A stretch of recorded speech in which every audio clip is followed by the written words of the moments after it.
what you want, when you want it, where you want it. This is The Mesh. Footcandle Films. Film news and reviews from two guys who really like movies. This episode is brought to you by the Footcandle Films Society. For a schedule of upcoming screenings and membership information, visit the Society's website at www.footcandle.org.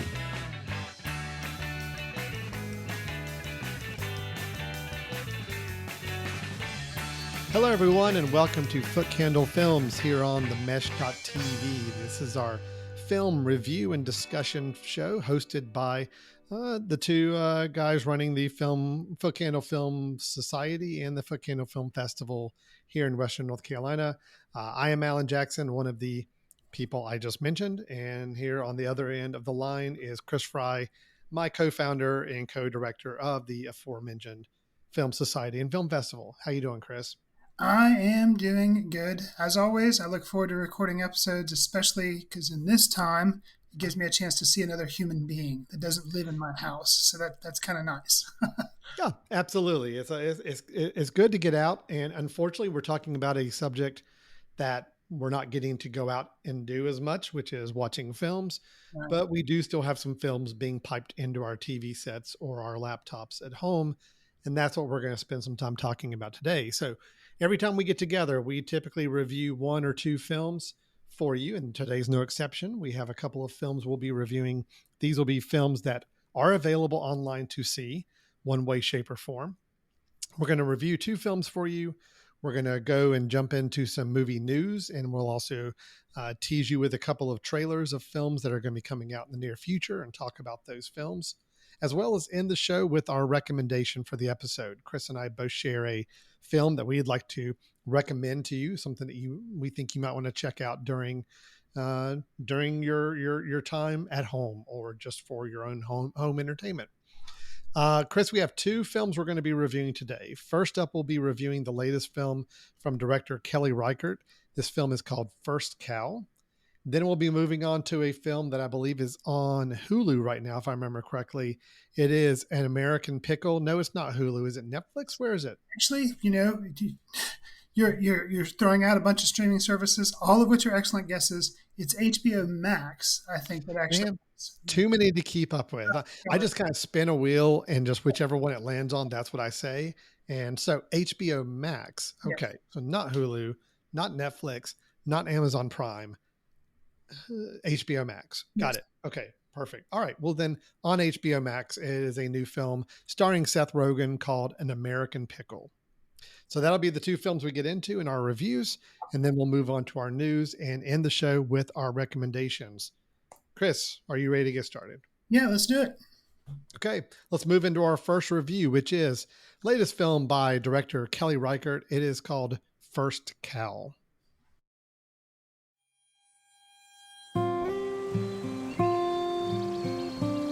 What's your name?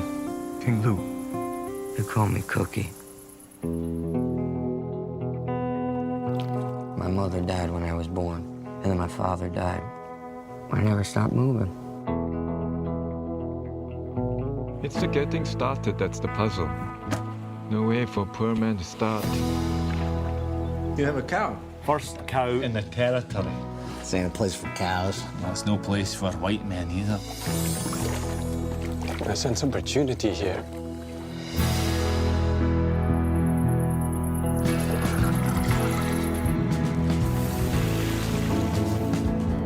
Good Lord, give me another. I'll give you 6 ingots for that last one. I taste London in this cake. We have to take what we can when the taking is good. It seems dangerous. So is anything worth doing? A royal cow. And yet she barely produces a thing. Some people can't imagine being stolen from. Let's hope he's one of those. Director Kelly Reichardt is known for her leisurely paced movies. A lot of times they have nature playing a big part in them. One of her first notable films was Meek's Cutoff, that, similar to the movie we're going to discuss, First Cow, it talked about people in a wagon train headed out to Oregon, and unfortunately some bad decisions led to them suffering some pretty bad circumstances. The Meek, who was leading them, doesn't really do a really good job, and bad things happen. So that's Meek's Cutoff. Very, leisurely paced film, deliberately paced, I guess is another way to put it. Then she did 2 additional films after that, Night Moves and Certain Women, both of which took place more in a modern time frame. With First Cow, though, she kind of goes back to a period piece, tells the story of Cookie, who's a skilled cook who has traveled west and joined a group of fur trappers in Oregon, though he only finds true connection with a Chinese immigrant called King Lu, who is there seeking his fortune. Soon, the two collaborate on a successful business. So with this return back to her early nature of doing a period piece, Alan, how did you find First Cow? Would you be interested in seeing a second Cow, or do you find that her style doesn't really work for you?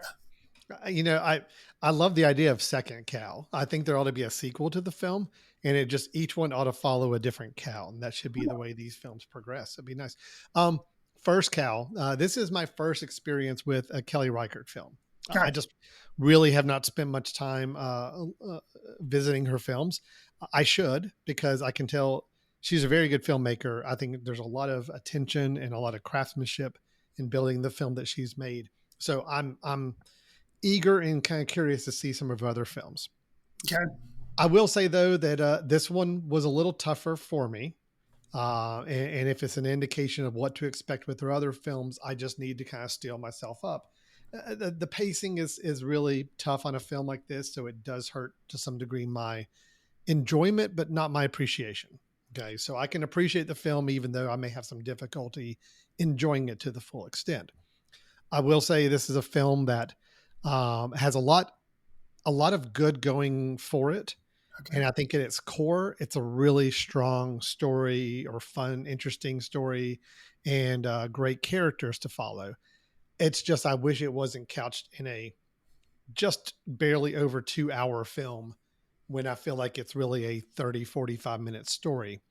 I've got plenty of things to say, both positive and some things I felt like didn't work as well. But I will say overall, I admired the film, and I think at its core, it had a really great story and some great acting with 2 wonderful lead actors and characters that they portrayed. I just really struggled with the pacing, and I struggled with the length of the film, and just felt like there was a challenge. I think it's going to be a challenge for a lot of audiences as well to kind of make it through the film and feel like that they got out of it what they were putting in time wise. So, Chris, I'd love to hear your thoughts on the film. Well, so it's interesting. Of the 4 Kelly Reichardt movies that I mentioned, the reason it was really easy for me to mention those is because I've actually seen them all. Whereas her earlier work, I think she has 2 or 3 more films. I haven't seen those, so I can't really speak to them. But for me, this was very much a return to Meek's Cutoff. And what's interesting is, right off the bat, you mentioned kind of the length and the pacing. This is, over 2 hours. Meek's Cutoff is also not quite that long, but it's long, and it has a lot of deliberate pacing of these people just trekking seemingly endlessly through this, just nothing's around, no trees, no desert, and people kind of suffering on this wagon train. And it's interesting parallel to me because with First Cow, there's a lot more actually going on as far as, these people do get, King Lu does meet Cookie. They do form a bond. They try to make a business. They have some, enterprising ideas about how to do certain things that kind of get them into trouble. But it has kind of a detailed storyline that has different things happen. But the running time doesn't do it any justice. It's like it really could have been condensed. You could have somehow trimmed off, 45 minutes or a half an hour and made it a much tighter film, and I think it would have worked better. Whereas what I'm going to say with Meek's, but I liked it in the end result. I liked it better than Meek's Cutoff. And Meek's Cutoff, was interesting. The running time on that, it was just all these shots and it's seemingly very repetitive and monotonous, long take shots. But that kind of gave you a feel of what the people in the film must have been going through, kind of suffering through this long journey, this trek on a wagon train. So it kind of seemed like the pacing in that sense made sense. Does that make sense? Like the pacing of the film, even though it was slow, it made sense. Whereas with First Cow, to me, there wasn't really a reason for it to be so deliberately paced or for the running time to be so long, because it didn't really communicate any themes to me. Does that make sense? So, but I did like it better than Meek's Cutoff was okay. I liked First Cow better. And I think it's because when dialogue did happen, which, not a heavy talky movie, but when the dialogue did happen, I found it really entertaining. King Lou has a lot of phrases that he says that kind of stick with you about kind of his outlook on life. And I found that actor also, extremely engaging. And this was really the first thing I'd seen him in. So Orion Lee, I wasn't really familiar with him. I think the actors were strong. John Magaro as Cookie and Orion Lee as King Lou.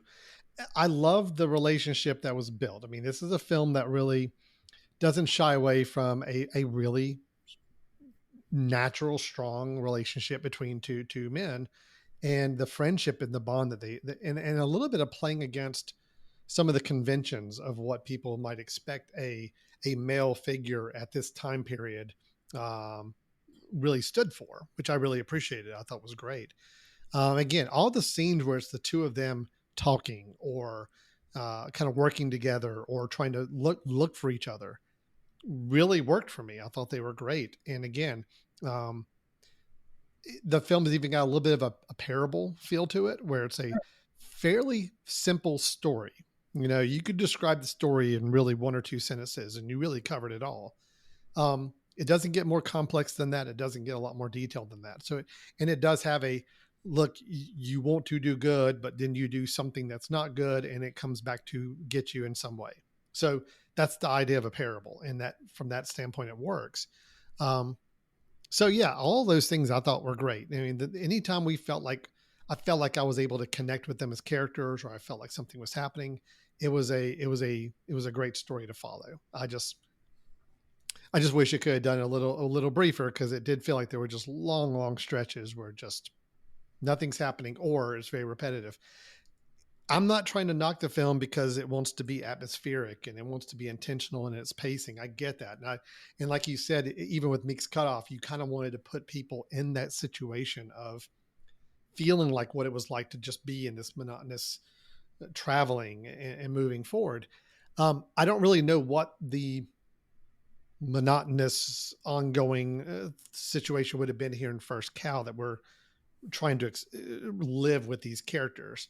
Right. And at times just kind of showing nature, I'm all for as well. But again, I just feel like this film might have pushed that limit a little bit too much for my takes. And I think the takes of a lot of the audiences. Right. And I think, like you're saying, the difference between Meek's Cutoff and First Cow, like, if the use of nature, if the use of the scenery kind of furthers the story, like I felt like it did in Meek's Cutoff, it makes sense. Whereas in First Cow, it's like it's not really adding or taking away. It's just kind of there, and then it leaves you kind of frustrated. I will say, I enjoyed, it's interesting going into the film, I'd heard a lot of buzz about John Magaro's character Cookie and how good a job he did. And I heard some about Orion Lee with King Lou as well, but it seems like it was tilted more towards Cookie. And my takeaway from the film was, like you mentioned, I think both did a good job, but maybe I was expecting King Lou's character to be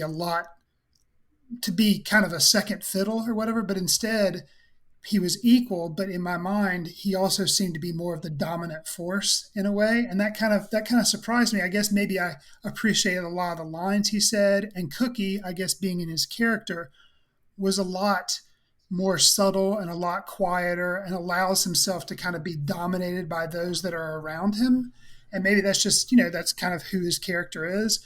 The most telling things that you learned about him, which I thought were good character touches, early on, he's out picking some mushrooms, and before he picks a mushroom, he sees a salamander that's on his back, and he kind of flips it over. And then once he makes sure it's okay and it crawls off, then he goes to pick a edible mushroom that's right near. So that was kind of like, the care that he shows living things.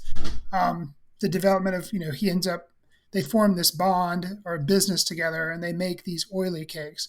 But in doing so, they have to steal milk.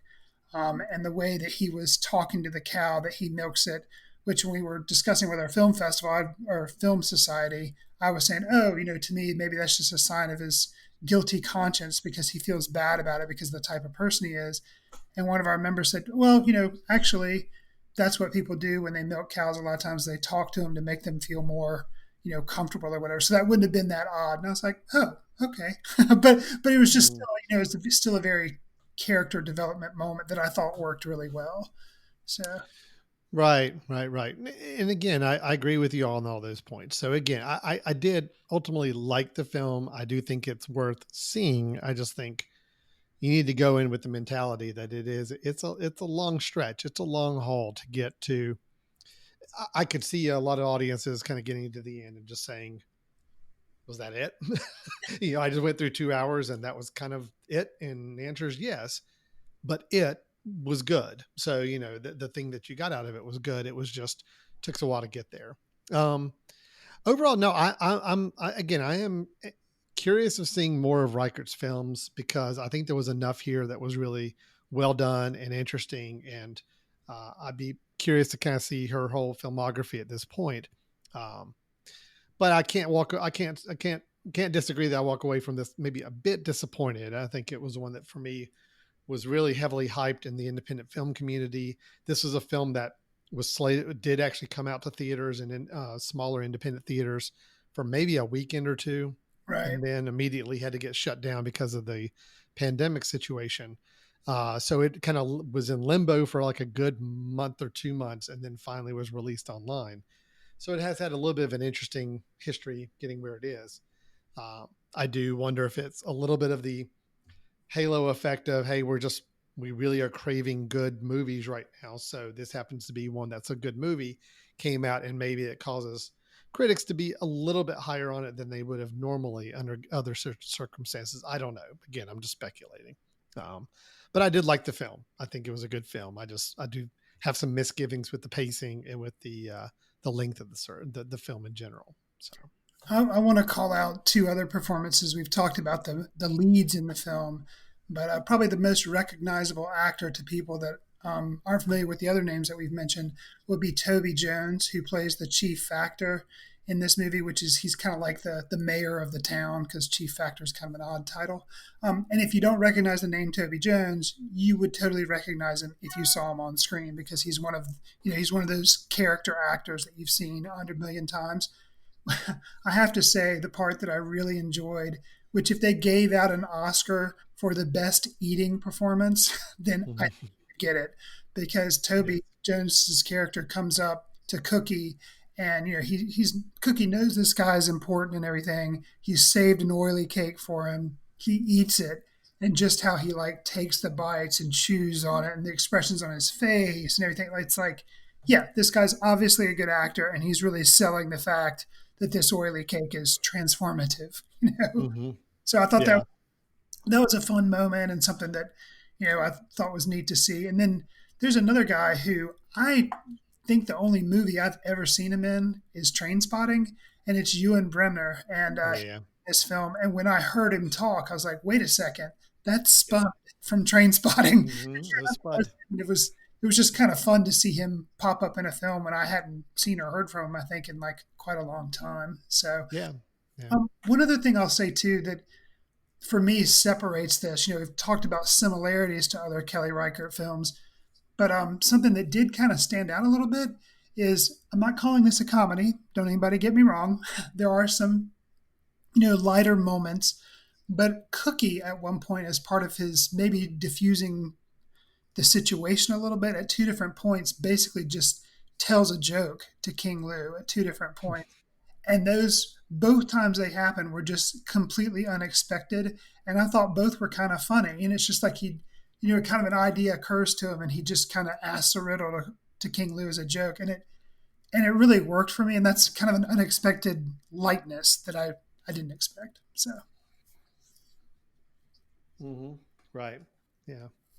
No, I mean, overall, it is it's a light film in terms of subject matter and in terms of plot machinations. I mean, it is relatively light. It's relatively simple. It's relatively light. It's relatively,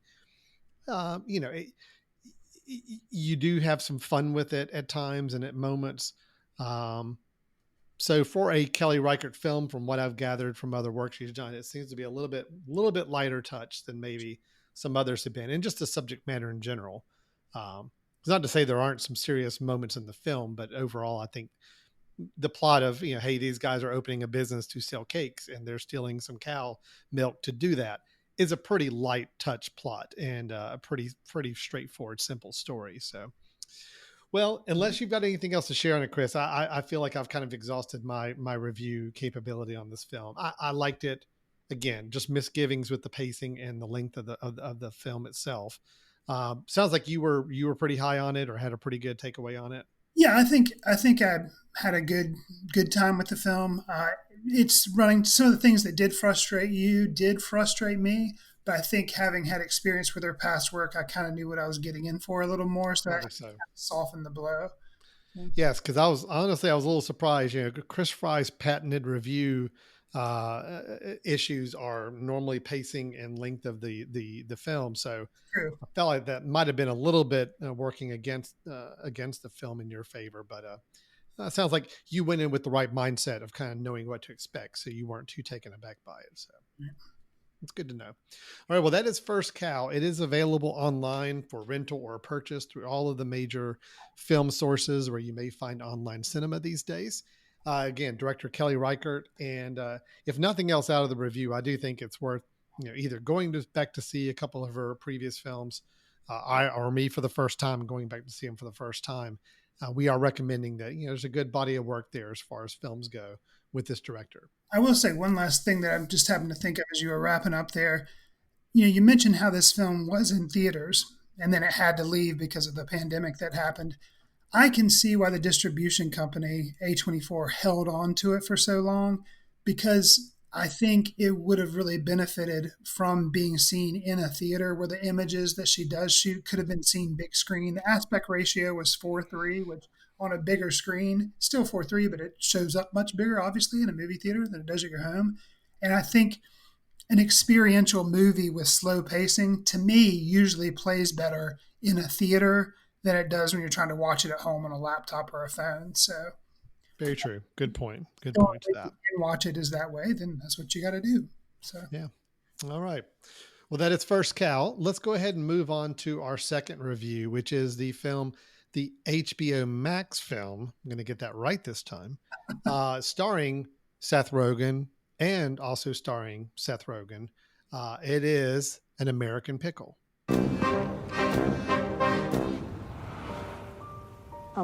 Als ik arbeidsjaar in Schuur een weerreich. Wie reich? Zo reich. Als ik zo opzellen mijn eigen met zijn. In old country of Slupska, I am ditch digger.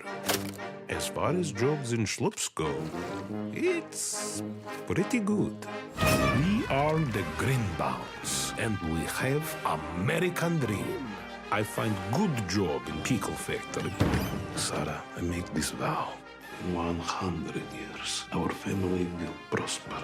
And then one day, everything changed.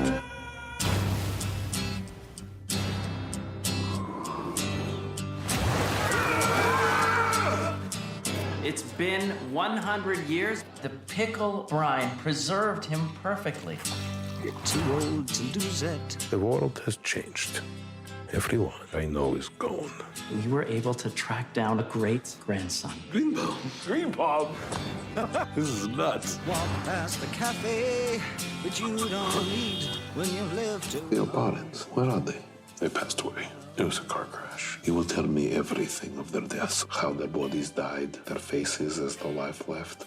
We will bond over our pain. Oh no, love, you're not alone. I understand why you're a religious person, but I'm not. How do you grieve for dead parents? Doing okay. I have an idea. They start pickle business. That's a very stupid idea, Herschel. You have no wife, no children, no friends, no job. You need help. I'm fine. You're not alone! We will become success. Wow. Ooh, very pungent. Yeah, that's straight from the devil. We will finally make their parents proud. Don't talk about my parents. You never met them. You have captivated the hearts of the entire world. I'm probably not best case scenario for the family's become. In old country, we have saying. I'm sure this has aged well. If man does not throw punch, it is because this man secretly has polio arm. Do something, Ben. Throw your punch! You know they cured polio, right? A guy named Jonas Salk. Was he Jew? He was. Yes. Is this your father? No, that's David Bowie. Is this your mother? No, that's also David Bowie. That whole poster is David Bowie. Chris, the cinema trope of having someone play two characters in a film has been around for a really long time. I don't have in front of me how, what the first film to ever do that was, but it's something we see quite a bit. People playing multiple characters in a film. Most notably, it's sometimes they're playing twin brothers or twin sisters, or maybe they're playing alternate versions of the same character, kind of a good and bad, maybe some sort of science fiction thing to it. I don't know if I've ever seen a film or can recall a film where someone was playing both their great great grandfather and their great great grandson. But that is the situation we have with An American Pickle. It is a comedy, I'll say comedy / drama, maybe a bit, starring Seth Rogen, and he does play two characters. He plays an immigrant worker that you find out is working at a pickle factory and gets accidentally preserved for 100 years, wakes up in modern day Brooklyn and meets his great great grandson, Ben Greenbaum. And the two of them start to have, obviously, building back some family relationships, but also have some issues in relating to one another in their views of family, their views of work, their views of society. So, Chris, this position is a comedy, and I will say I felt like it was more comedic than not, and I think there was some humor involved in the film. But I'm just curious for you. We get a lot of Seth Rogen. This is, he's carrying the film with the two key roles. A lot of this may hinge on your like or dislike of Seth Rogen as an actor. So give me a little background there. How did you feel the film worked? And did it work in spite of Seth Rogen? Or maybe did it work, if it did work for you, because of Mr. Rogen? So we actually, I believe, did this trailer as part of Trailer Tapas on our previous episode. And commented afterwards, it seems like both of us laughed a little bit when we watched it. And I said, it looks good. Doesn't look like there's a whole lot there. Because, it's just a light comedy or whatever. I think I'll enjoy it. I'll definitely give it a shot. And it surprised me because there was a lot more there than what I thought. And you see the jokes in the trailer, and then you're afraid they're not going to play well when you see the whole movie because you'll know they're coming. Actually, I still enjoyed the jokes that were in the trailer. It was it was the rare instance where I still, there were so many, I felt like in the movie that landed for me, that those landed as well. And I didn't mind having had them spoil. I think I really enjoyed Seth Rogen in this film, and he's always just kind of an okay actor. Some people really gravitate to his performances and want to see every comedy that he's in, and I think he's good.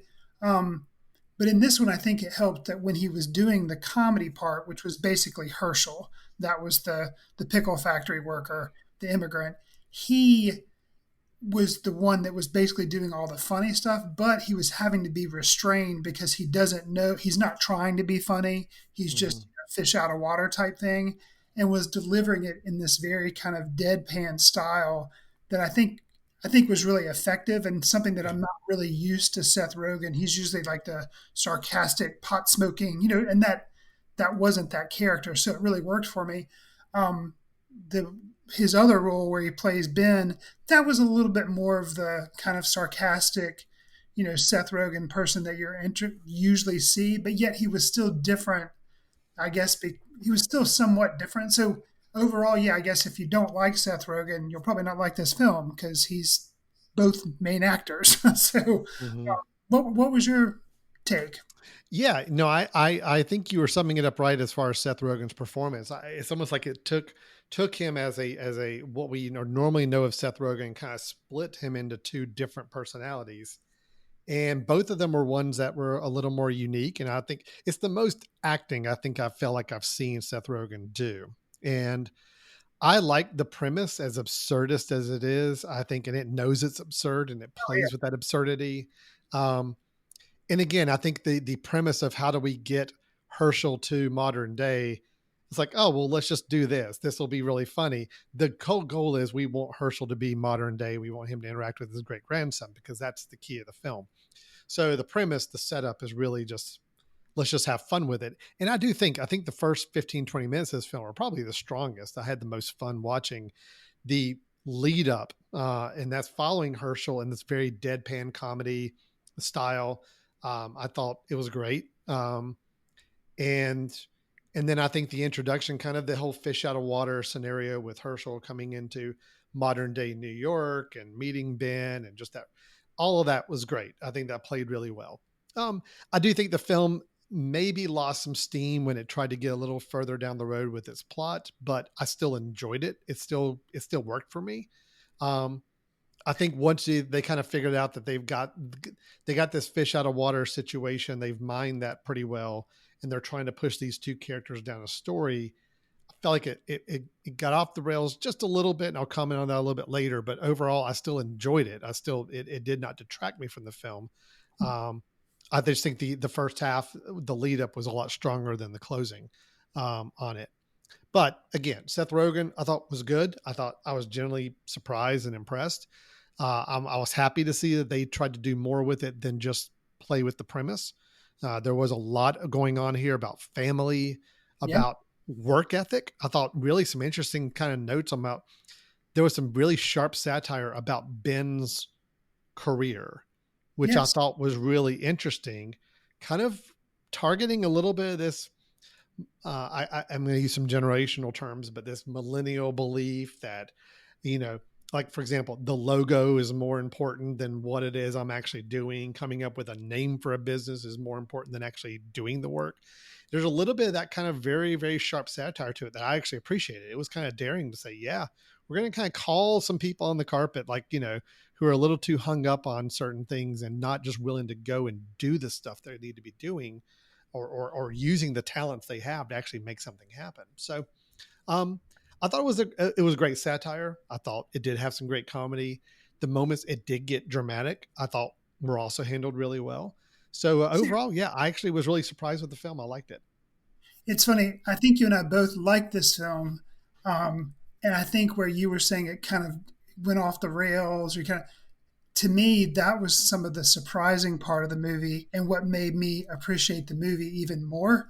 And basically, to try to not spoil it for people, in a typical film, you have the whole fish out of water, and that would have been the entire running time of the movie, which would have been really boring to me. Because like you say, a person playing a dual role, doing this type of thing, I can't name of any other films right off the top of the bat that have done that. But I feel like between the two, dual role, fish out of water, maybe you combine those two and it's two cliches together. That's what I was worried this movie would be. The first, 10, 20 minutes of it, that's what it was, but it was funny. But then they kind of shift gears and get into the whole business thinking and business theories, and Ben's app, which I love the name of it, Boot Bop, the creation of a logo like you're talking about. And then Herschel's idea of starting a business, which was very entrepreneurial, low-tech bootstrapping aesthetic of starting a pickle company. But then kind of each person, kind of their shortcomings and how they're trying to do things. I thought that was interesting. And then specifically, some of the obstacles that happened to Herschel's pickle business came from a very unexpected place for me. And I didn't see the complications. You expect them to arise because otherwise the movie wouldn't be, the 90 or 78 minutes, 88 minutes, however many minutes it is. So you have to make it movie length. But the source of conflict that happened, and it wasn't just once a source of conflict, it kind of kept recurring. I was surprised that was the tack it took, but pleased. And I really liked how the film ended and wrapped. Like, it was really kind of I got much more out of this movie than I thought I would. So. Yeah, well, I'm the same way. Yeah, the part I'm kind of more referring to, again, not getting spoiler, but there's a little bit of a plot. I don't want to say a twist. It was more of they kind of changed some things up a little bit late in the film, kind of towards the end. That it just kind of the last little third or quarter of the film didn't work as well. I was looking for a little different setup towards the end, but again, it was just more of a personal preference, I think, on that. I did like the business machinations. We did not intentionally pair First Cow with American Pickle, but yet it's interesting how both films very much about kind of the American spirit of work and building a business and entrepreneurship. Both of them very, very, very, very keen dealing with that, which was interesting. No, this was generally a great surprise for me. I did have a good time with it, and it did give me some confidence. Seth Rogen's got some acting chops that I haven't really seen. I've always known he's been a great comedic actor, but I always felt like it was a little more one note, and this did show me a little bit more. And I like the setup. I like the premise. Again, I felt like it was maybe lost a little bit as it tried to shift the story around late in the film and switch some roles around, and that did not work as well for me. But I don't think it ultimately detracted from my enjoyment of the film. So overall, yeah, I was very happy. I give this a nice warm thumbs up. I'm kind of surprised that you mentioned kind of the let's just call it the pandemic effect on movies that are released, and how you feel like that kind of maybe has benefited First Cow a little bit. With this film, it kind of really flew under the radar. It's released on HBO Max, not even VOD. You have to have a specific service to see it. I'm kind of surprised that more people aren't more into it. It's a comedy, which, and I think it's well done. No, it's not going to win any Oscars, but, it's at this time, I think it would kind of go gangbusters, kind of like Palm Springs did, even though it's not adult like that. It's only PG-13. But I'm just kind of surprised that more people aren't talking about it more, or that it's not more favorably reviewed. Yeah, I kind of agree. I think this was a nice little surprise. Not a superly profound film, but I think a very enjoyable, fun film that had some good things to say, had some more important messages to share than I anticipated it would. And also, I'll say from a directing standpoint, Brandon Trost, I'm not really familiar with any work as a director, but where I really did like the first 20 minutes or so, where it was setting up the premise, I think I liked it because I thought it was really stylishly done. It was well shot and had some nice kind of editing to it. It was a brisk, nice introduction, and it had a little Wes Anderson-ish little vibe to it at certain times with some of the framing of shots and some of the editing, but it still was very unique, and it worked. So he was the cinematographer of The Disaster Artists and also of This Is the End. So he has worked with this group, of actors in the past as a cinematographer, but I do believe it looks like it might be his first directorial work. So that's, as far as an actual film, he's done a lot of shorts and did a couple TV episodes, but his first feature film as a director is An American Pickle. So overall, a good for first film as a director there for sure. So that is An American Pickle on HBO Max. Did I get that right? Yes. Got it right again, second time now. And directed by Brandon Trost, starring Seth Rogen. Didn't even mention Sarah Snook, which I was excited to see that she was in the film because she's an actress I've actually seen in a few other things and really like. And then was a little disappointed that she wasn't in the film anymore, and she was. It was a pretty short spot. But she's good in the 5 minutes you see her.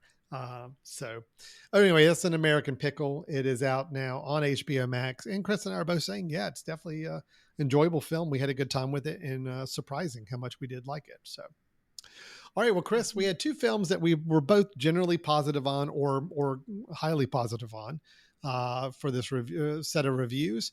But now let's go ahead and turn, after we come back from the break, we're going to turn our view a little bit to maybe some future films, projects that are either in development or going to be coming out soon. And we're going to talk about those a little bit and share our hopes and desires for them. And then we'll end out the show with our recommendations for the episode. You're listening to Footcandle Films here on themesh.tv. We're going to take a quick little break. And when we come back, we'll get back to the rest of the show. Thanks for listening. This podcast is sponsored by Jackson Creative, a custom communication agency located in downtown Hickory, North Carolina, specializing in online content creation. To learn more, visit thejacksoncreative.com. Jackson Creative, we tell your story. Welcome back to Footcandle Films here on the Mesh.tv. Alan and Chris here with the Footcandle Film Society and annual Footcandle Film Festival. Here with you back. We had our first half of the show where we reviewed the film's First Cow and An American Pickle. But now we're going to change it up and talk about some future things that are coming in the world of movies. Before we do, just a quick let's do a couple little plugs here, Chris, while we're thinking about it. We are just a few mere weeks away from the Footcandle Film Festival for 2020. That will be happening the last weekend in September. I believe it's the 23rd through the 27th of September 2020. And this is something we do every year. This will be our 6th year of doing the festival, but it will be a little different this year in that we are doing a completely online festival. It was probably the right move, Chris, when we made that call a little while back, because as of the time of this recording, movie theaters in our area are still not open. So not really sure if they will be by the end of September or not. But either way, we are making a completely online festival, which means that that's right, you listening to this show, no matter where you live, could actually join us for this year's festival. It will be completely online. You can see a list of all the festival films as well as our schedule. If you go to footcandlefilmfestival.com, that's where you can see schedule, films, and also buy tickets or a pass for the entire weekend. We will have a lot of filmmaker discussions after many of the films, a couple other special events scattered throughout the weekend as well. Should be a lot of fun. So footcandlefilmfestival.com is the website to learn more. Did I cover that okay, Chris? Anything I need to add to, mix? I think that if you are interested, you can watch. If you're outside the U.S., maybe not. But inside the continental U.S. True. Good point. Yeah, inside the continental United States, I should have said. So sorry if there's somebody listening outside of the United States that got excited when I told you that you could watch the online films. I'm afraid with all of the distribution agreements we have to put in place, we did have to restrict it at least to the United States. So good call on that, Chris. Apologies to the Icelandic fan base. That's like huge. So I know. We are losing quite a bit by that restriction on there, unfortunately. So, Chris, let's move on to a news item. This is where we like to talk about maybe some things happening in the world of film, some upcoming films or projects that we are curious about, or as we like to say in this part of the segment, this could be good. And again, the inflection at the end is intentional because we don't know for sure if this is going to be a good film or not, but it's got the makings of being an interesting film. We'll just leave it at that. So I'm going to take this one over, Chris, because this is look, we've been in this pandemic situation. We've been continuing to record our show. And one thing I have noticed our show has skewed away from since being in this more environment is that we have not talked about any superhero comic book movies, because honestly, there just haven't been that many of them released because they've all been pushed back and delayed. Even though before pandemic, that was all the rage. Every other week, it seemed like a new comic book movie, and we ended up talking about it. Sure. So I've got one to throw out there because this to me is a very interesting project. Okay. And I just want to get your thoughts on it. You and I reviewed the film Suicide Squad when it came out back in 2016. Suicide Squad, we didn't care for. Actually, we kind of picked it apart from what I remember. We were pretty brutal on it, actually. We just felt like it just didn't work. We didn't really enjoy it. So that was kind of brushed off. All right, it's done. Suicide Squad didn't work. Move on. Well, did you know they're making a sequel?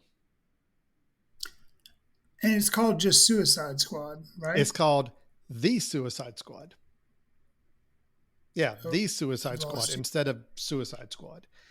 Now, that in itself doesn't give me any confidence. I think, okay, well, all right, so fine. You've just got a sequel and you just put the word "the" in front of it. No big deal. But come to find out, director James Gunn is actually the one directing the Suicide Squad, the sequel. Now, James Gunn, if you don't recall, was the one who did the Guardians of the Galaxy films for Marvel. So he did both the first and second one. He had also done some like horror movies and some other kind of genre movies before that. So he's, he was the one who was ceremoniously kind of fired from Marvel because some past tweets of his got uncovered. But then they brought him back in the fold and said, yes, we're actually going to still have him do Guardians of the Galaxy 3. But first, he had already signed on with DC to do Suicide Squad. It's kind of interesting backstory there. So his name alone gives me a little tiny bit of hope to say, okay, well, maybe this film will be a little different, a little better, a little more interesting. But here's the thing I want to lay out for you. This is what to me makes this project interesting. The idea of the Suicide Squad in the comics has always been you take a kind of a whole bunch of villains and you put them together to make a superhero team out of it. I don't recall there ever being like a really defined set of villains that made up the Suicide Squad. It was more of a rotating roster of different ones. And that seems to be a little bit more of the approach they're taking with this version of the film. So what you've got, let me read out these characters. Okay. So some characters are going to be returning from the original film, but it's not going to be all of them. Okay. Some will be returning. You are going to get Margot Robbie as Harley Quinn coming back. Okay. You got Jai Courtney coming back as Captain Boomerang. You got Viola Davis, who is kind of the task force boss, Amanda Waller. And then Joel Kinnaman was Colonel Rick Flag. So those 4 are coming back. Okay. But then you add to the mix, we've got Sean Gunn, who is James Gunn's brother, who's been in a lot of his movies. Recognizable face, you probably see. Nathan Fillion. Okay. Pete Davidson. Mei Ying Ning. And then you've got Idris Elba is coming on board. John Cena. Peter Capaldi, the Doctor Who star. Yeah. Michael Rooker, who was in the Guardians of the Galaxy. Taika Waititi is going to be in this film. Alice Braga, Steve Agee, Jennifer Holland. I mean, all these names. And they've thrown out a bunch of villains' names that are like these really unknown or little known C-D level villains. The Weasel, the Javelin, Blackguard, Savant, Mongol. I mean, Rat Catcher, Polka Dot Man, all these bizarre villains. Yeah. So it's almost like they're just going to make this throw everything on the wall, a whole bunch of random bizarre villains played by a lot of recognizable actors and names, and James Gunn directing it. So I got to admit, I'm kind of excited for this one. What's your thoughts after me giving that long descriptive setup for it? I mean, yeah, I'm interested in it. I feel like the first one had me excited because of the premise, and then as we've talked about, it was a dumpster fire. This one seems like, in a way, they're doing what you described, throwing everything at the wall to see what sticks, and it's kind of a winking at the audience too, like, yeah, we know we're kind of daring to even bother trying to make a sequel because the first one was bad. So this one's going to be really random, and randomness usually appeals to me. And I think James Gunn, if he can do, a talking raccoon or whatever for Guardians of the Galaxy and make it work, in a tree that only says Groot repeatedly, if anybody can do random, it's James Gunn. So I'll give it a shot. I think the way you just described it, exactly what I'm excited about. It's a little more, it seems like it might be going a little more meta to say, all right, fine. You guys didn't like the first Suicide movie. Maybe we took ourselves too seriously or whatever. Tell you what, we're just going to have fun with this. We're going to throw a whole bunch of random, bizarre characters. We're not trying to be cool. We're going to be fun. And let's do that. That's what I hope they're going to take away from this. And there was even a joke. I don't know if James Gunn was being serious or just saying this to get attention, when they were talking about the film months ago, when it was kind of being discussed and kind of teased a little bit, saying that basically a lot of these villains are going to die really quickly. So it was like, we're throwing a whole bunch of random characters in here, but they're not all going to last very long. In other words, we may have 20 some villains that you meet during the course of the movie, but I'm not going to tell you how many of them are actually still going to be standing at the end. So again, I think they're just going to have fun with this. So I think it could be good. I'm just going to throw it out there. I think it could be really interesting. I'm excited to see what he does with it, because I did like both of the 2 Guardians of the Galaxy films that James Gunn did, and excited to see him do the third. So I say bring it on. Sounds great. Yeah, it'd be interesting. Yeah, I'm up for it. All right, cool. So that is the Suicide Squad. I think last I heard, the potential release date is they started filming a while back. It's scheduled for release next August. So about a year from now. So we've still got a ways to wait, but we'll see how it comes together. Good. Now, how about, Chris, let's talk about a couple films, though, a couple projects that are a little more firm and that there's actually trailers for them. And we actually know release dates for these 2 movies. We've got 2 films that we want to kind of talk about. This is what we call our trailer tapas section, where kind of like a tapas, where you just got little morsels of food you can kind of taste and try. That's what trailers are. And we just want to kind of feature a couple of them that have caught our attention about projects. I'll be honest, I'm not terribly familiar with either project. I was more intrigued by the trailers that we have access to. Chris, you want to set up the first one that we're going to talk about here? So Boys State is a movie that I'd heard very little about, but all I knew was that it was a documentary that had politics at its core. I was thinking, you know what? I don't think I really want to see that right now. Just not really interested. However, I saw it pop up on, I almost did it again, Disney Plus, not Disney Plus. I'm like, Alan, I'm struggling with the services. No, it is not Disney Plus. It is Apple TV Plus, where this film was surfacing. I checked out the trailer and I was like, okay, I like the angle they're taking with this. The directors have done Jesus Camp, a documentary from a couple of years ago that was also pretty interesting. So let's take a look at the trailer and talk about it some.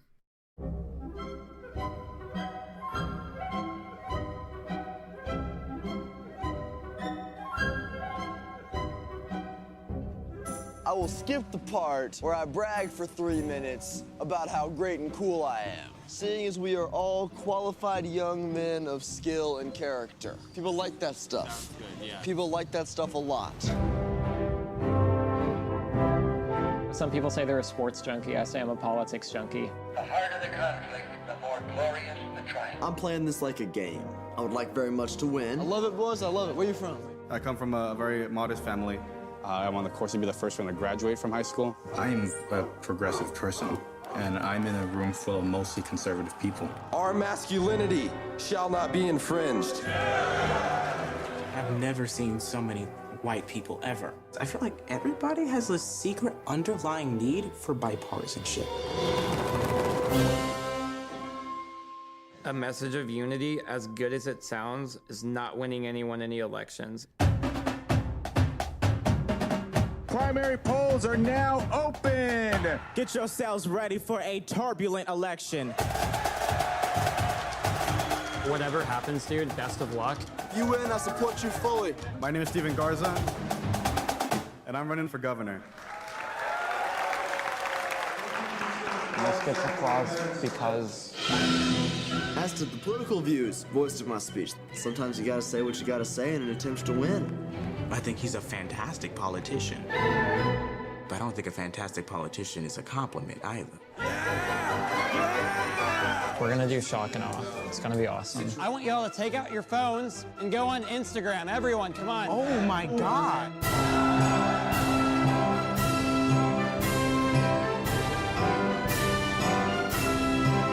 Will we show the world what patriots are made of? That when things get tough, we pull ourselves by our bootstraps. One nation, under God, lovers of the Constitution of the United States of America. That's politics, I think. That's politics. So, Apple TV Plus, Alan, I think I got the service right. Is that right? You did. It was Apple TV Plus. We're going to need some sort of diagram or something, some sort of cheat sheet to keep in front of us to know all the different services that are out there and which films on what. But anyway, yes, Apple TV Plus. So I know we've talked about in the past different movies that we've reviewed that have had political leanings. I'm imagining, Alan, I think you can be kind of a political junkie. I'm imagining you're all on board for this film and that you're interested in seeing it. Absolutely. I love it. Every moment. I mean, not to it's just a really well done trailer, first and foremost. It's a very entertaining trailer in its own right. But no, this is right up my alley. So I'm super excited about this film. Do we know the release date on it? Did anyone even pull that up? I think we are recording this is Friday, August 14th. I think it comes out today on Disney Plus. So, sorry, on Apple TV Plus. Apple TV Plus. Yes, Apple I think TV it comes. Plus. Yes. Okay. Yeah. Cool. So if you have an Apple TV Plus account, you get to see this basically as part of your subscription. Well, see, now I never saw. What was the previous documentary that was really popular? Was it It was Jesus Camp that these directors have had a part. All right. I never saw Jesus Camp. So, but it seems like, I mean, just given the subject matter, it seems like there's some very similar themes being explored and style of documentary filmmaking as well. The film looks really good. I think, just from a documentary cinematography standpoint, it has some very interesting characters that I'm looking forward to kind of meeting and following. And that's great. Anytime a documentary can give us some insight into an event, a function, a society, a subgroup of people that we just don't have a lot of exposure to, I think it's a great win. This whole model, it almost looks like a kind of a fake governor school or like a mock competition governor school type of thing. And again, I'm all for that. Let's explore that and kind of learn what we can from that. So it's great. Very excited. Yeah, it was interesting to me too, because like I said, usually politics, I kind of get burned out on it, especially right now during everything that's going on. But what's unique about this is it's actually not covering politicians running an election, trying to run a race, trying to win something. No, it's just about young people and their ideas of what politics are and how they're trying to work with each other. And that's what I think is fascinating, because in the end all be all, at the end of it, one of them I think is elected like a governor of this, body that they've put together, this thing, but it's not like a real governor or a real mayor or a senator. Yeah. No, I think it's all over with. So it's just an interesting contest. So I can't wait to watch it. Yeah. I think it will be very interesting. All right. Well, let's move on. Let's talk about another film that is not coming out till next year, but we at least do have a trailer for it to at least explore. The reason I wanted us to watch this one, I know we've both really liked what Lakeith Stanfield has done in some recent film projects. I mean, we saw him in Sorry to Bother You. He was also in Knives Out. I know there's a couple other projects we've talked about. Well, this is a film that he is going to be starring in along with Daniel Kaluuya, who we really liked also in, of course, Get Out, but also he was really good in the film I'm forgetting right now. The one with the, oh gosh, cannot believe I'm forgetting this. Chris, help me out here. What am I forgetting? It's I've seen Black Mirror, but you're talking about another film. And Daniel Kaluuya, he was like the bad guy in a film. Women were the spouses of criminals, went on a caper, and he was like the bad guy in it. Come on, what was the film? Was it Widows? Widows. Okay. I basically just described the name of the film, and I still didn't get it. So yeah, okay. Widows. He was in the film Widows that I was a little mixed on, but I thought he was really, really good on. So I thought he was excellent. Okay, boy, we are off our game today. Nothing's working out in this recording to the show today, but that's okay. We're going to keep plugging ahead. So this is a film, Judas and the Black Messiah. It's a movie about the betrayal and assassination of Fred Hampton, who was the chairman of the Black Panther Party, starring Daniel Kaluuya and Lakeith Stanfield.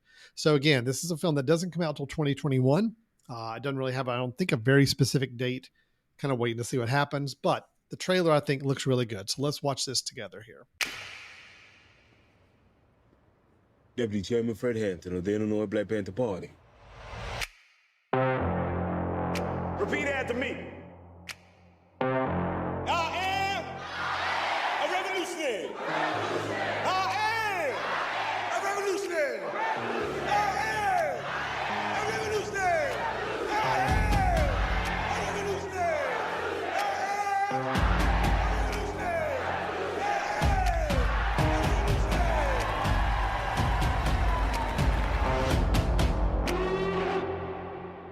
looking at 18 months for the stolen car, 5 years for impersonating a federal officer, or you can go home. The Black Panthers are forming a rainbow coalition of oppressed brothers and sisters of every color. Their aim is to sow hatred and inspire terror. I will learn all that I can. These ain't no terrorists. You can murder a liberator, but you can't murder liberation. You can murder a revolutionary, but you can't murder revolution. And you can murder a freedom fighter, but you can't murder freedom.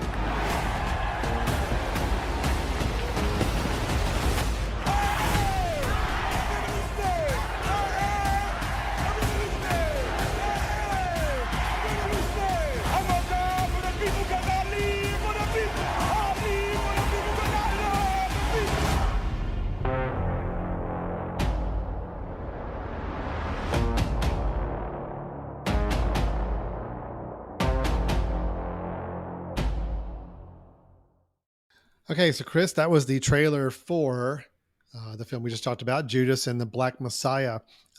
Again, I think it's a great, well done trailer. I love trailers that give you just enough information to know the general scope of what you're watching, but don't really go into a whole lot more than that. So we get what appears to be the setup of Lakeith Stanfield playing someone who, instead of being having to serve a lot of time for a crime he committed, has an opportunity to go basically undercover to a Black Panther functions.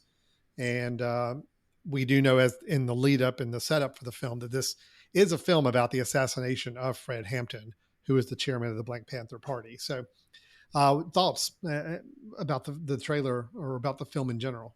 Yeah, you can throw around the term powder keg. That's what this film looks like to me. I guess, it looks like a very, very prescient film talking about, or just talking about political issues, and with all the things going on with Black Lives Matter. And, then you throw in the Black Panthers, kind of looking back at that situation that was going on in the 70s. Yeah, obviously going to be a very powerful film. Looks that way. I guess my surprise is that I didn't see the name Spike Lee associated with it anywhere, which was kind of a surprise, just because this seems like, he having made The Five Bloods this year, but looking back, something like Malcolm X, this seems like it would be kind of like a follow-up to that film that he would decide to make. But he didn't. Yeah. This is like completely different people. So it looks like it will be good. The performances look very strong. Kaluuya definitely looks like he has the Black Power cadence down, or like, his orating cadence of the Black Panthers. He looks like he definitely has that down. And Lakeith Stanfield, you just see some of the looks that he gives in the trailer, and you're like, oh, okay, it's intimidating, the glares that he gives. And then, since this is an audio podcast, not a video, you'd have to look up the trailer for yourself. The voice that you hear of the person talking at some points, telling the person, you've car theft and some of the other stuff, playing like a policeman or an investigative officer, Jesse Plemons. I'm excited to see him in it, because he's somebody that I really only know from Game Night, but before that from Breaking Bad. And I always like seeing him do the things that he does. And in a way, to me, it seems like this is a very like Matt Damon playing a bad person role, but it's not Matt Damon as Jesse Plemons. So it's interesting. I'll be interested to see how he fits in with the film. But I think it'll be good. I'm excited to see it. Well, as is our tradition now, this show is the Jesse Plemons podcast, because if you recall, I think we mentioned him in the last several episodes. We talked about him just the last time we got together, because he was in the Charlie Kaufman film trailer that we also preview as well. So sure. I think Jesse Plemons is going to have a good year coming up in 2021, assuming the films are released on schedule. Well, I think Ryan Coogler also listed as the producer on this film. Again, not something you would see from or hear from the audio podcast side, but his name is up on the screen there. I'm really curious to see Ryan Coogler. Yes, Fruitville Station got him a lot of acclaim. He's done the Creed movies, which also got a lot, were pretty good box office hits. And then, of course, he did Black Panther, and that's the one everybody remembers and was a big fan of. I'd like to see if he settles into some more really interesting film projects that are touching on some very hot topics and the such. So Is he slated to become a little more Spike Lee-ish in the films he's attached to and produced? I don't know. But I'm just, either way, I'm happy to see what he's working on. So this film looks great. I'm very excited about it. Can't wait to see it. Great. All right. So Chris, that's our trailer tapas. We're both very excited about the two films that we just talked about. Boy State coming to Apple TV Plus. And it should be out by the time you hear this. And then Judas and the Black Messiah, unfortunately not coming out until 2021 sometime, but it is something we will keep on our radar for sure. And so that will wrap up our conversations about some future projects coming up. But we've come to the point of the show, Chris, where we always wrap up with our recommendations. You and I comb through our video library or our viewing history, or maybe we just watched something this morning and we were like, you know what, that was a great film. I'm going to recommend it. However we came up with our recommendations, we are trying to give a film out to everybody that you can watch now online that we feel like is worth a recommendation, something we want to give some props to. So Chris, I'm going to toss it over to you first. What recommendation do you have for us today? Okay, so I'm going to recommend a documentary that I just recently found out about and just recently watched. It is available on this little known website called YouTube, and it's free. But you may have trouble finding it, but if you can't find it, maybe go back a week later and it'll probably be put back up. It's called The Sweat Box. It originally came out in 2002, or didn't come out because it was premiered at the Toronto Film Festival, and Disney owns the rights to it. Why? I'll get into that in a second.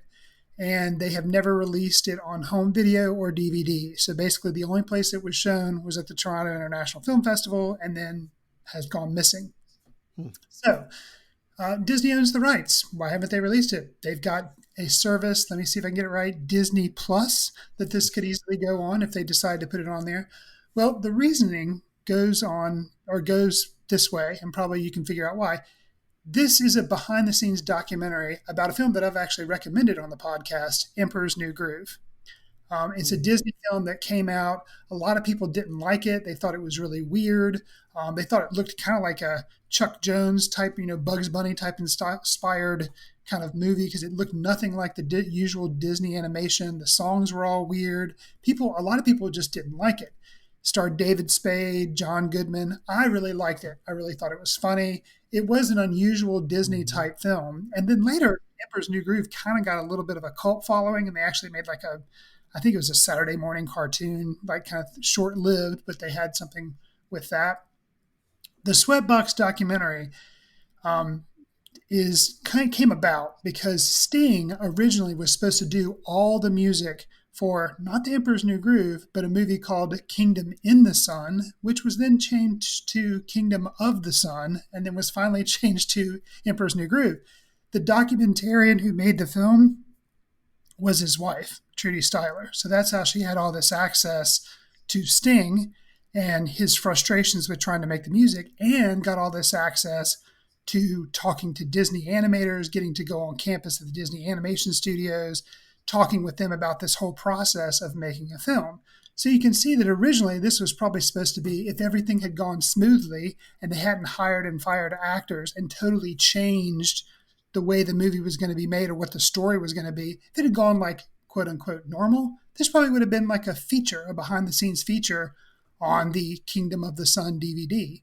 Well, because the production was so turbulent, which kind of explains why, there was just a lot of rushing to production, and the movie came out and people weren't happy with it. And a lot of people think Disney also kind of deep sixed the advertising because they felt it was troubled anyway.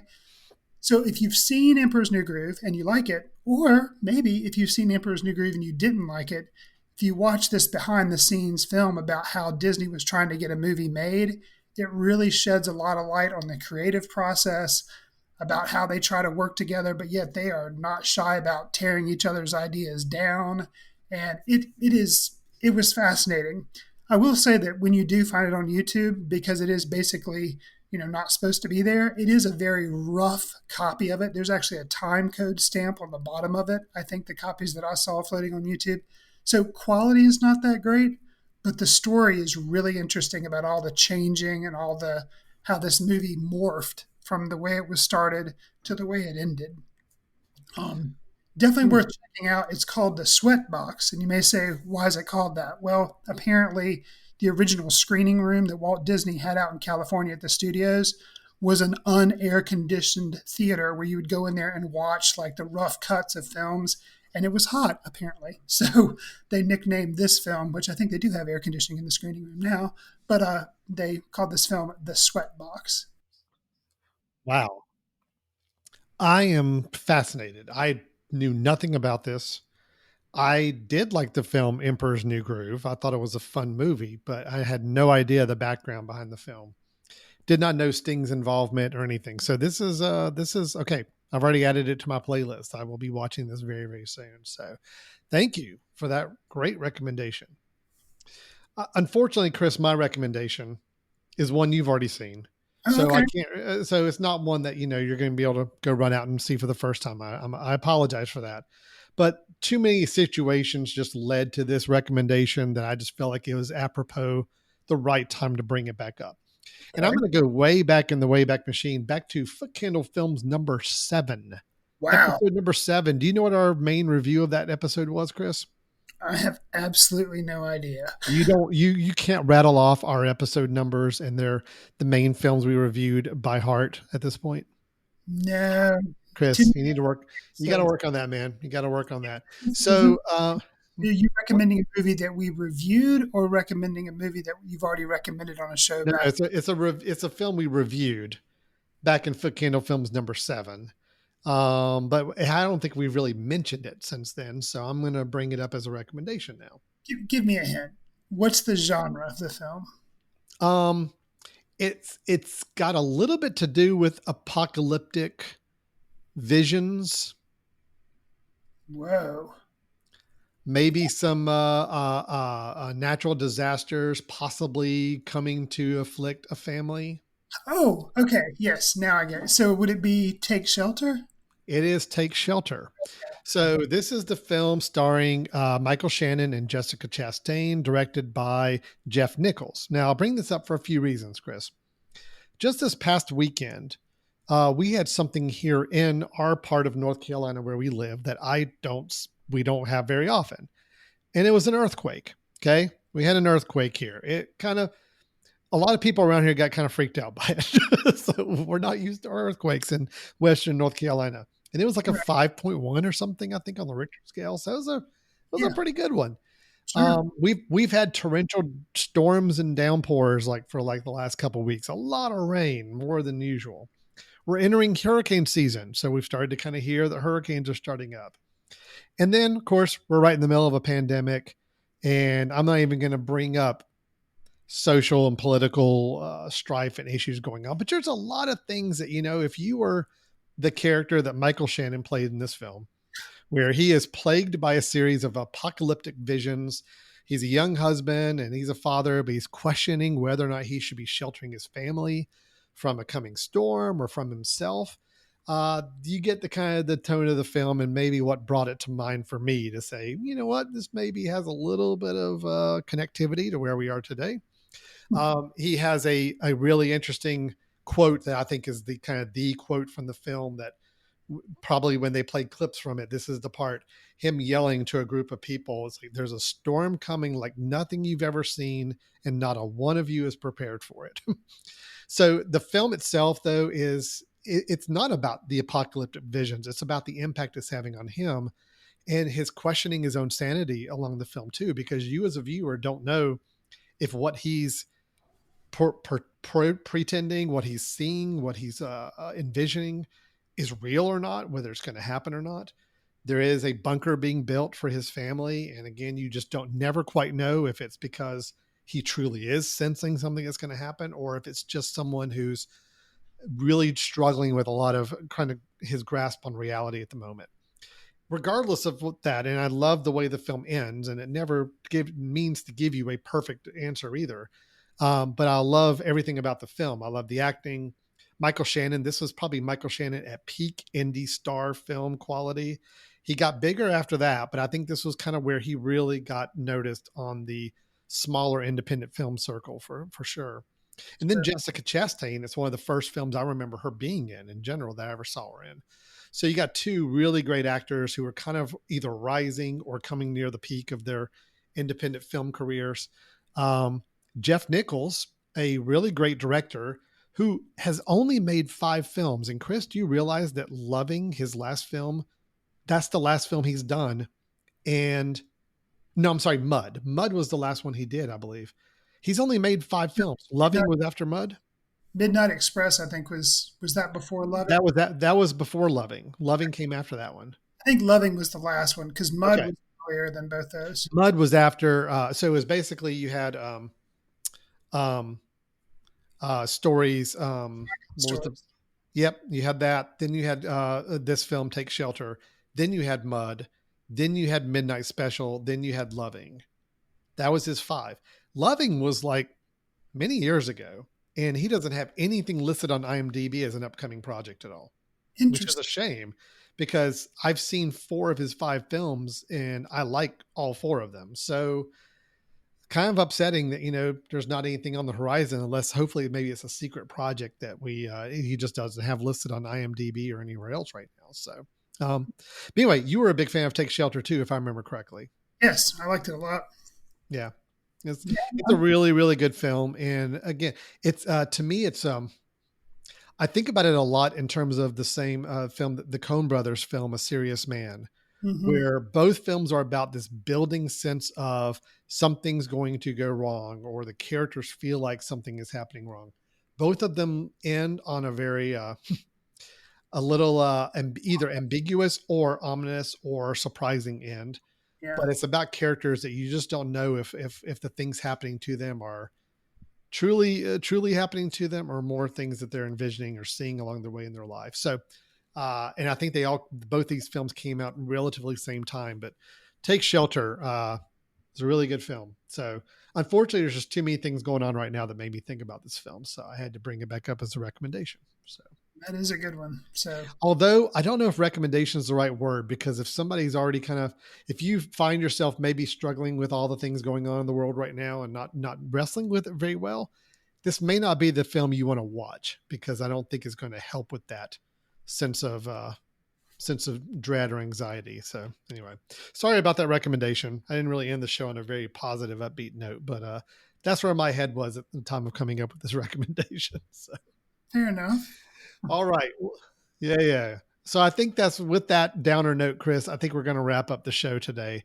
Again, we had reviews of the films First Cow and the film An American Pickle. Both of them positive reviews, little gradation between Chris and myself as far as how much we enjoyed both of them, but we're both saying we're giving positive reviews to both films.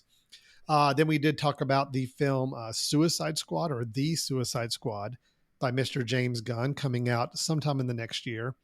We had a couple of trailers we talked about. We did Boy State and Judas and the Black Messiah. Both films we're very interested and excited about seeing in the coming weeks and months and years. And then our recommendations. Chris with The Sweatbox, a fascinating documentary that I did not know even existed. So I will probably be watching it this weekend, because the whole behind the scenes of Disney films and animation films, I think is fascinating. So anything that deals with that, I'm going to end up watching.